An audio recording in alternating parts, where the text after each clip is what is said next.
neísť voliť rovná sa prepadne vám hlas. Ja nechcem, aby môj hlas prepadol. Ja chcem, aby môj hlas bol počuť. Nemám rád extrémizmus. Nemám rád servilných politikov, ktorí s ním kalkulujú. Je obrovské množstvo šikovných žien, ktoré by priniesli kultivovanosť, kultúru a príjemné spôsoby do politiky. Takže ja určite som za to, aby sme volili aj ženy a veľmi výrazne.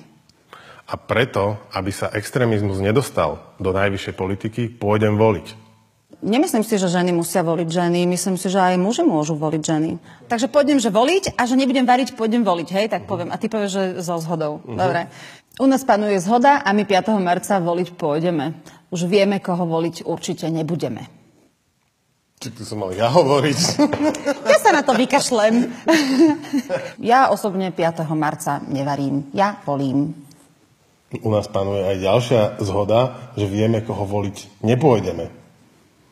Koho pôjdeme voliť, to ešte úplne nevieme, ale pôjdeme tam. Hodíme ten náš hlas a voliť budeme. Že?